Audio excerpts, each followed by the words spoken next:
Good afternoon. Bear with me. We're going to try to get through this. This has been a very tough day for the Sebastian County Sheriff's Department. Today, around 7 a.m.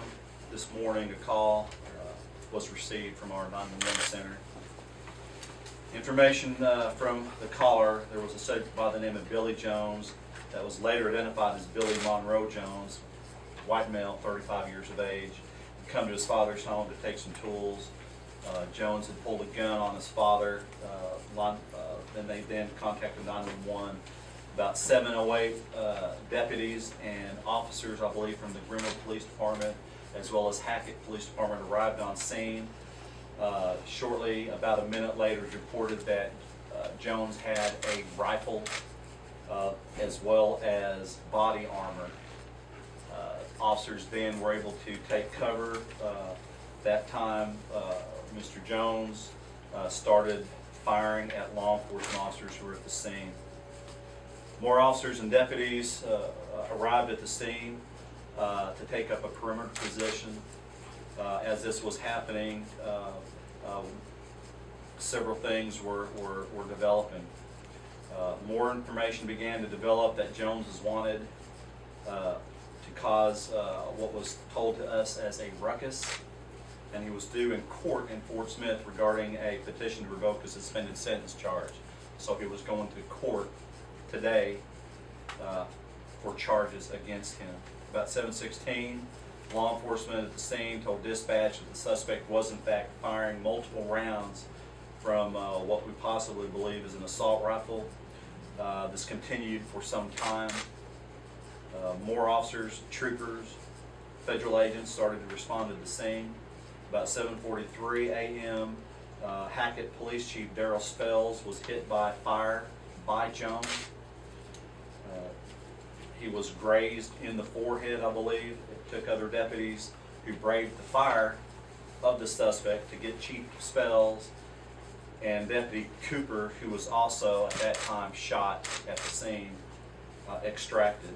These deputies made courageous acts of what I consider valor by putting themselves in the line of duty in order to get these wounded officers out of the line of fire. Not, of course, just deputies, but all of our fellow law enforcement officers that were there at the time also made numerous courageous acts. During the time we were there, we had several civilians that were also in the line of fire. Members from several SWAT teams, including Sebastian County SWAT, Fort Smith SWAT, Arkansas State Police SWAT, Van Buren Police Department SWAT, Crawford County SWAT, responded to the scene, and we were able to conduct several rescues of individuals or citizens that were trapped in the line of fire. During the perimeter, there was continued shots that were being fired from time to time. Jones shot a law enforcement robot that was being used to gather intelligence around the scene. He was able to disable that. The reason for the deployment was to confirm, in fact, that the suspect was still inside, and it was confirmed once he started shooting. 11:46. Before then, negotiations were attempted throughout the entire incident. He would never actively respond to any type of negotiations. At about 11:46 a.m., he chose to surrender to law enforcement.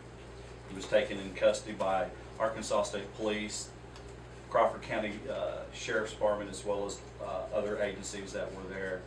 The search of the home so far has revealed a certain amount of explosive materials. We don't know what type. That's investigation obviously is ongoing. Fort Smith Fire Department Bond Squad was deployed to clear the home and make the scene safe. It is currently still an active crime scene. The Arkansas State Police Criminal Investigation Division has taken over the crime scene for processing to relieve our agency to deal with the grief of losing one of our deputies. About 1:15 p.m., Deputy Bill Cooper underwent several surgeries. During the time, it was determined that it was a fatal wound the deputy's neck, and about 1:15 p.m. He was pronounced dead.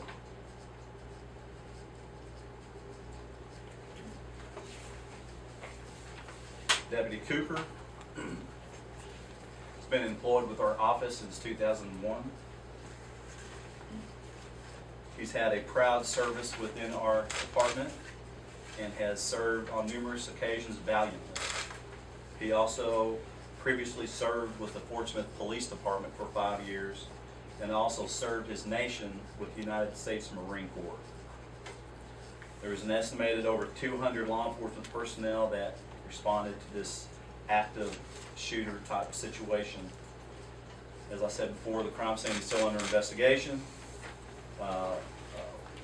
We have limited information as to why this actually happened, but please bear with us, and as we get more information, we certainly will be able to push that out to you. We ask all of Sebastian County and the state of Arkansas to be praying for Deputy Cooper's family and members of the Sebastian County Sheriff's Department who are grieving and are hurting right now. Another perfect example of how local law enforcement every single day comes to work, they leave their family in order to serve and protect.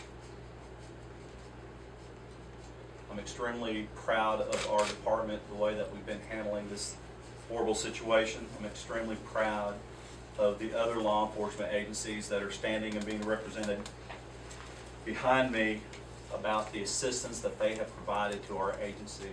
That assistance has come straight from the governor's office, and that assistance has been astronomical. I thank them for that. So I'll take a few questions now if you have any questions. The people who were trapped, the civilians, well, how was it that they were trapped? Were they residents, neighbors? They were civilians, and they were also some neighbors as well as family members. The Fort Smith Police Department said that they felt like it was a planned attack, that he planned on attacking the officers that came. Do you have any information into that? You know, the investigation is ongoing. It certainly was an extremely violent situation that came out of nowhere, so we're certainly looking into that possibility. What more can you tell us about the suspect? We were told that he even had a license for explosives. Is that correct? You know, the investigation's ongoing. I don't have that information. We talked just a few weeks ago after the tragedy in Dallas about the state of the country. Now here we are. What do you want people to know?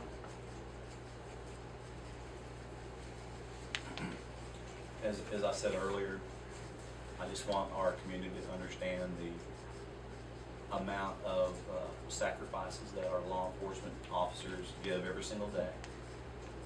All of our first responders who sacrifice baseball games, family, birthday parties, while people sleep at night, you know, they're on watch. And we do care about the community. And here's a perfect example of the ultimate sacrifice that was paid in order to keep our community safe. What else do you want the community to know about Corporal Cooper? You know, Bill Cooper was dynamic. He loved his job. He could have retired years ago. He loved his community so much that he stayed on with the Sheriff's Department, serving and protecting. He loved the men and women that he worked with. He was extremely close to the people out of the Special Services Division that he worked with. They loved him, and he knew that they loved him. He was just an outstanding officer. He also recently was also one of our community police officers. So he had community policing in his heart, and he was a perfect example of how we all want our law enforcement officers to be when it comes to relationships with our community. He knew how important that was, and he lived it every single day as a deputy sheriff for Sebastian County. Sheriff, are you ever prepared for stuff like this? No, How do you guys handle this? absolutely not. Never prepared for it. You know, every single day, you know, we prepare as best we can. You know, it's one of the few jobs in our country where you have to strap a sidearm just to go to work. You know, it's a job that a lot of people right now don't want. It's a job right now that within the last 2-3 years has become extremely unpopular when it comes to recruiting. It's a job that other people don't want to do, but you have men and women every single day that has dealt with crises that have affected us nationally, from Dallas to Baton Rouge. Their head has been hung low a few times, but they continue to put that badge over their chest, and they still come to work because of the love for their job and love for their communities. We haven't talked about the Hackett police chief. He was grazed in the head, is that correct? Yeah, from what I understand, and once again, it's early on, but Chief Spells was grazed by what we believe is a round. He was treated and released from the hospital and is doing good. He also should be considered a brave and outstanding officer who came and left his community to come out into the county to assist our deputies, and that's called, you know, courage. And I certainly will be forever grateful for that. And to be clear, initially, the initial call, these two officers had no idea what they were walking into. No, they did not. No, they were responding to a disturbance that escalated into a violent confrontation. How do you as a department move forward from here? We take it one day at a time. We ask for the community to pray for us, not just our department, but all law enforcement throughout the entire nation. Ask the community, if you see an officer, a deputy, a trooper, an agent, tell them good job. Tell them we appreciate what they do. And hopefully the prayers and goodwill will lift up all of our agencies in this area.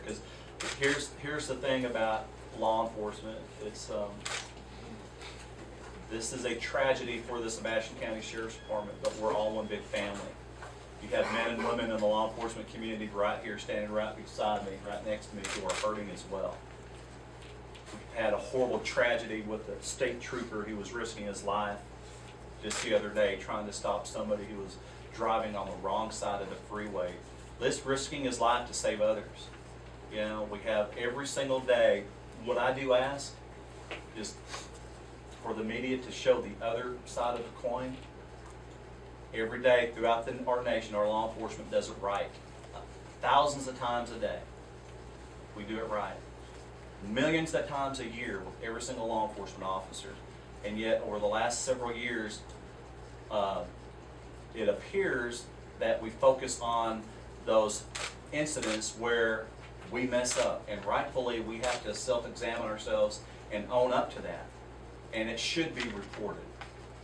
But at the same time, there's another side of the story where guys every single day do it right. Men and women in law enforcement go to work every single day and do it right. And how we move forward is maybe occasionally challenging our media, who does an outstanding job, to show the other side of the coin every now and then. And I know that you do. So I ask that you continue to do that and help lift up our deputies and our law enforcement throughout the entire nation.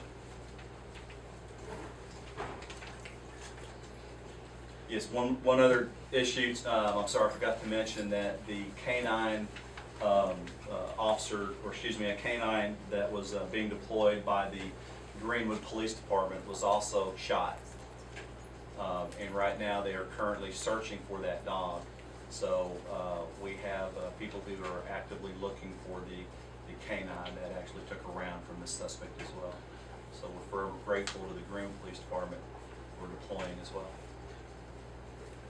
What do you mean they're searching for the dog? The dog ran away? The dog was shot, and during the fog of this gunfight, the officer, the handler, is diving for cover, and his dog obviously is doing the same. So we don't know if the dog was able to to crawl off or what. So it's a wooded environment, so we're still actively searching for the canine. Any other questions? How old was Deputy Cooper? He was ready 65, I believe. He was almost ready to retire. As for the suspect, do you know if he was on any type of watch list, FBI watch list, anything other than? I don't have that information, but we certainly can try to find that out. Thank you. Anything else? Thank you all.